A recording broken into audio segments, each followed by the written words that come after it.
Hi everyone, and welcome back to the Brickbuds. On this channel, you'll find LEGO reviews, speed builds, and general LEGO chit chat.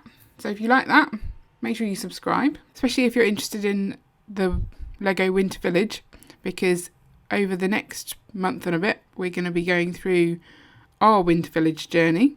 So this first video is going to be about the evolution of our Winter Village. So in 2009, we bought our first house. And it got to Christmas and we were thinking about creating a tradition for our new home. And obviously if you've bought a house, you're going to stick together a bit longer, aren't you? So it seemed like the right time to start a tradition. My friend told me that you can't just create a tradition. Things become tradition. But, you know, he was wrong. We created a tradition and we decided to get LEGO every year. We were cheeky and decided that it wouldn't be Christmas LEGO, it would be New Year LEGO, just to get an extra present in, really. 2010 was our first New Year's LEGO, and we got Cafe Corner. It's a great set, but I was surprised to find it wasn't actually until 2013 that our Christmas Winter Village arrived. So we obviously got back into LEGO. We were building every New Year the big sets, 2 sets, 1 each. And so when we saw, I think it was the Winter Village market, that's what really sold me on having some sets out as a sort of Christmas display every year. So in 2013, we bought the market and the cottage was also still on sale. So we purchased that as well. And that's what we started out with, those 2 sets. I don't have a picture of the display we did that year. You can see just there that the cottage is in the top corner. And this was us then building, I think, the winter market. And we had plans to buy them all, I think, as a tradition. A second tradition, I guess. So we'd already missed the toy shop and the bakery and the post office. Now, I managed to find the bakery online for a slightly more inflated price than LEGO sold it for, but I'd secured that in 2013. So I was pleased that I had something to build the next year, just in case they weren't going to bring out another set. In 2014, though, I also managed to secure the toy shop for a lot more than the retail price was. I managed to pick it up at the Brick convention in London from one of the sort of market stalls that they had there. And yeah, I don't remember exactly how much I paid, but I do remember it was way above like the price that they sold it for originally, but it was better than it was going for on eBay. So I'd phoned home and checked that I was allowed to make this purchase, and I was really pleased with myself for getting it. So I was pretty happy, and that meant that year, instead of building the Santa's Workshop that came out that year, we bought this set instead to add to our Winter Village. So it's all laid out here on the side in our dining room, and it was starting to get to quite a nice little village here, I think. It looked pretty good. Especially as the toy shop brought in that big Christmas tree, gave it sort of a focal point. So then in 2015, when LEGO re-released the toy shop, I was actually kind of annoyed that I'd spent all that money on the toy shop on the secondary market for them to then bring it back out. And also annoyed that I didn't have a set to build, or a new set to buy that year. But at the same time, I was also filled with hope that they might bring out the others, and I might get the post office. Annoyingly, LEGO have never re-released the post office. I don't know why. So it's still missing from our collection. It is on our list of sets to buy, but the price is ludicrous. So in 2015, I didn't have a brand new set to buy because I already had the toy shop. So it was time to build the bakery that we had in hand. And because I was sad that there wasn't a new set, I also built the Santa's Workshop. And that year we actually added in some white felt to the side, just stapled it on to really set the scene a bit more. And I think this looked really good. It was starting to get a little crowded, but it was also full enough that you could sort of stand and look at it for a while and see little details. So I was quite pleased with it. So 2016 was the release of the train. So we added the train to our winter village, and that actually made it much more cramped. With the addition of that train track, that just squished everything, and it looked good still, but it wasn't as good as it had been. I think this was the turning point where I was a little bit disappointed with how it was displaying. It was just too cramped, but the train was pretty awesome.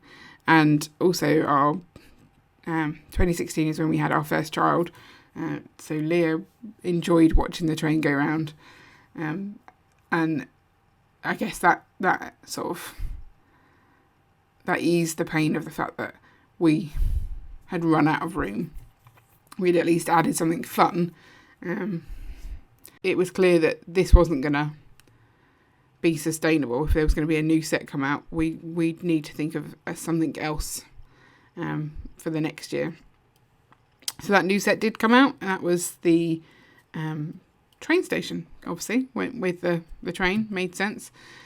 So we did buy that, but then I don't think we built it that year. I'm going to guess because we had a small child to look after, and trying to find time to do Lego as a couple was really tricky.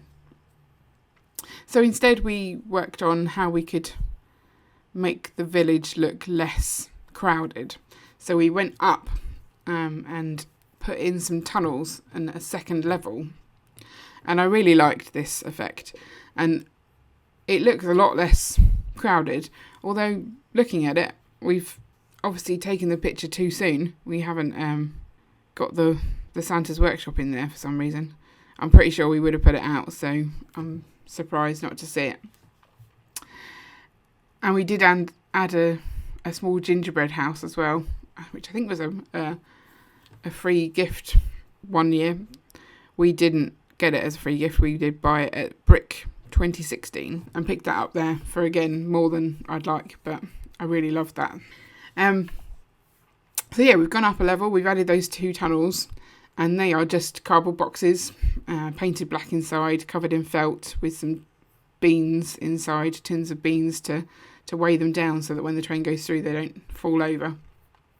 And then Ian strung up the sleigh and reindeers so it looked like it was flying, which I thought was a really nice touch. So I was really happy with this year.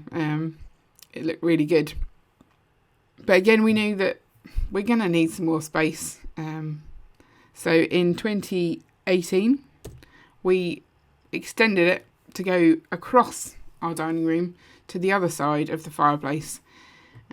So we just put up a board to bridge the gap between the two. And we managed to lay out the train track so that the train could go across around both sides, which was nice. Because originally we just thought about putting a board on both sides and having one with the train, one without. And it looks a lot more sparse now, but we hadn't added in the extra detail, all the minifigures and things and the little scenes, so it did look a lot better. And then the train going backwards and forwards was quite nice. So after a couple of years of not really being able to build together, I convinced Ian that we needed to add the sets, even if we couldn't find the time. And so I managed to build both the fire station the next year and the gingerbread house because I was too excited not to build that. It looked cool, and I liked that set a lot. So we added both of those in. Ian added a backboard and some supports to the central part, because we did notice after the first year that was starting to droop. So it also made the trees pop a little bit more so you could see them better. So that's how we left it in 2019. Obviously in 2020 we will be adding the Elf Clubhouse, which I have already built and reviewed on this channel, so I'll link that up for you if you want to check that out. So I'm not sure where we go from here. I think I would like to go back to the tunnels. I think they looked cool. I would definitely prefer to make them out of Lego, so that's on my list of things to do. And we've also, now that we've got the Lego room, got to incorporate the Winter Village into that. If you watched last week's video, you would have seen the camera that Ian has bought, the mini camera, and he is keen to get a minifigures view of our city when it's built. So we're going to trial that with the Winter Village. If you haven't read about that, I'll link up this blog post for you in the description. So over the last couple of weeks, we've been putting together our Winter Village upstairs in the Lego room. So I'll share that with you next week, what it looks like upstairs. And then we'll go through each of the sets individually so that I can tell you exactly what I think of them in slightly more detail, especially if you're trying to create your own Winter Village, work out which sets you want to spend your money on the secondary market for the ones that are retired.